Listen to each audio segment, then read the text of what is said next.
misalnya kayak istilah-istilah tadi. Salah satu contohnya port to port sama door to door. Iya. Ya, port to port itu apa, door to door itu apa? Oke. Port to port ini adalah pelabuhan ke pelabuhan. Jadi kita kirimkan barang, bawa ke pelabuhan, pelabuhan nanti di package, nanti dia terbangkan ke pelabuhan. Misalkan dari Jakarta ke Singapura. Maka kita antarkan ke Soekarno-Hatta, ke counternya, lalu dari mereka nanti diterbangkan ke Singapura. Nah, nanti pihak penerima di sana akan mengambil di pelabuhan di Singapura. Itu adalah port to port. Kalau door to door itu bisa dua, antara kita mengantarkan ke kantor kurir terdekat atau dia yang pick up ke rumah kita. Sampai dengan barang itu diantar sampai ke final destination atau sampai ke penerima terakhir. Gitu. End usernya itu adalah door to door. Jadi gitu. Karena ini keluar negeri ya. Betul. Bedanya nggak semuanya door to door. Kalau kita kan zaman sekarang kan door to door semua ya. Karena kalau kurir biasanya door to door, Mas. Ya, tapi yang internasional pun gitu. Iya, betul.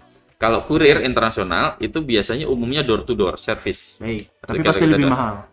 Betul, lebih mahal, lebih mahal. Kalau kita ngomongin forwarder atau kargo itu port to port. Forwarder. Jadi ada yang kalau kita barangnya kecil, kita lewat perusahaan kurir. Tapi kalau misalkan kita barangnya besar, kita pakai kargo menggunakan jasa forwarder. Seperti itu. Memforward yang urusannya memforward, yang mengurus dokumennya segala macam. Nah, tentunya ini kan kalau kita port to port, tapi standarnya berarti si pembelinya sendiri pun akan datang ke portnya. Betul. Untuk mengambil. Kecuali mungkin ada koordinasi sebelumnya bahwa nanti ada kurir yang ngambil di port. Itu biasa kalau port to port jarang ada. Jarang ada seperti itu. Bisa juga ada port to door juga ada. Port to door. Jadi kita kirimkan ke port, nanti di sana sampai di port di dooring lagi. Ada servis lagi tambahan. Gitu. Itu tergantung dari perusahaannya masing-masing. Saya soalnya bayangin kalau ini ya, Pak Taufik ya, kalau beli barang online, tapi dari luar negeri gitu. Betul. Kita kan diminta alamat, berarti ini pasti to door. Entah betul. Itu dari port, entah betul. Itu dari door, tapi betul. Kan itu to door. Gitu. Kalau kita beli marketplace, door to door service. Marketplace. Kalau yang biasanya forwarding gitu, kita belinya di mana biasanya? Itu kalau forwarding biasanya kita arrange sendiri. Arrange sendiri. Jadi kita mau pakai penerbangan apa, mau pakai shipping line apa, itu kita sendiri menentukan karena kan harga freight-nya berbeda-beda. Itu kalau e-commerce gitu ya. Kalau kita punya website-nya sendiri, maka ya urus sendiri deh tuh. Betul. Jadi kalau kita bicara dokumen nih, yang umumnya dokumen itu adalah BL kalau menggunakan bill of lading kalau menggunakan transportasi laut, RW bill kalau menggunakan transportasi udara, gitu kan. Kalau kita sebutnya itu kalau di bahasa domestiknya adalah resi, resi pengiriman, resi. Tapi kalau di bahasa kargo atau internasional itu RW bill untuk udara dan BL untuk laut. Itu untuk dokumen penerbangannya. Sedangkan untuk dokumen barangnya harus ada invoice dan packing list. Gitu loh. Itu yang wajib dulu. Jadi 3 ini itu. Umum ya, barangnya apapun. Umum, betul. Harus ada invoice, harus ada packing list. Nah, bedanya apa antara invoice dan packing list? Invoice ini adalah menyatakan nama barang, jumlah kuantitinya, satuannya, harga satuan dan total jumlah barangnya. Total harga barangnya. Gitu. Misalkan kita beli handphone misalkan. Ini kepentingan pajak. Betul. Misalkan kita kirim handphone, ekspor handphone misalkan. Nah, itu misalkan ada berapa piece di situ, satuannya apa. Nah, per piece-nya tuh harganya berapa. Total berapa, itulah informasi yang ada di invoice selain informasi pengirim, penerima maupun nomor RW bill serta nomor invoice ataupun tanggal. Dan cara pembayarannya biasa ada di situ. Nah, kalau packing list itu hanya menginformasikan terkait dengan barangnya aja, berapa beratnya, berapa dimensinya, atau berapa kubikasinya. Persatuan atau per totally.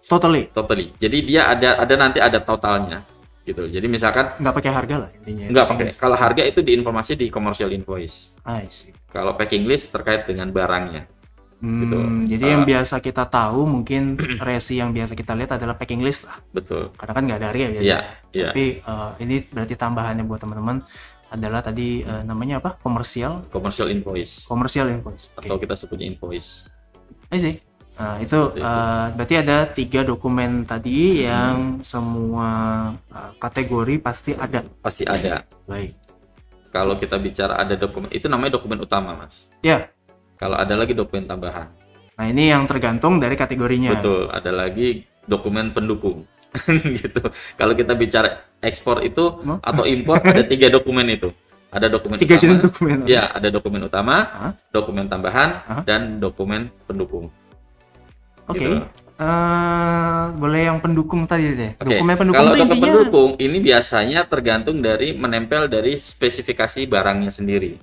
Oke. Contoh misalkan kita kirim kopi atau kita kirim arang batok misalkan, atau kita kirim makanan. Nah, itu biasanya dokumen pendukungnya adalah kalau misalkan kita kirim kayak misalkan saya ekspor arang kelapa ya, biasanya dari pihak importir itu meminta spesifikasi daripada barang ini itu kandungannya apa saja.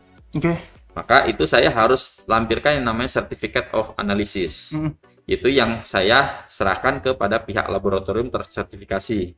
Nanti jadi sebelum saya ekspor, saya kirim barang itu dulu ke lab, diuji dulu, dilihat kandungannya, berapa airnya, berapa arangnya segala macam, secara spek, secara komposisi itu dituangkan ke dalam Certificate of Analysis. Itu adalah dokumen pendukung. Itu dokumen pendukung. Atau misalkan kalau misalkan saya kirim tumbuhan, maka saya harus urus yang namanya sertifikat fitosanitari. Baik. Gitu, itu karantina tumbuhan. Gitu. Nah, itu kan dokumen pendukung. Pendukung. Saya berusaha memahamin konsep kenapa ada dipisahin lagi dokumen tambahan sama dokumen pendukung. Betul. Kalau dokumen tambahan contohnya? Nah, kenapa harus ada dokumen pendukung dan dokumen tambahan? Dokumen pendukung ini adalah masuk ke kategori dokumen sekunder, Mas. Ada dokumen primer, ada dokumen sekunder, ada tersier yang tambahan tadi. Yang dokumen tambahan ini harus mau nggak mau harus dilampirkan. Kalau misalkan dokumen utama itu kalau misalkan nggak ada, dia nggak akan bisa berangkat. Oke, kalau dokumen utama pasti. Dokumen utama. Kalau dokumen tambahan, ini dokumen yang mendukung daripada barang itu sendiri, gitu loh. Jadi kalau misalkan dokumen itu tidak disertakan, itu biasanya tidak akan bisa untuk terbang atau dikirimkan. Tanpa dokumen tambahan pun. Betul. Oke. Seperti itu. Tapi kalau dokumen pendukung itu biasanya dibutuhkan oleh pihak importir, tapi tidak dibutuhkan oleh negara. Oh, I see. Gitu. Contoh misalkan perusahaan ini harus tersertifikat, harus ada ISO-nya segala macam. Nah, itu dokumen. Baik. Pendukung. Tapi untuk masuk ke satu negara itu nggak perlu dokumen pendukung. Betul. I see. Cuman kadang-kadang ada importer yang saya minta dokumen ini, dokumen ini, ya. Tapi ini itu tidak dibutuhkan.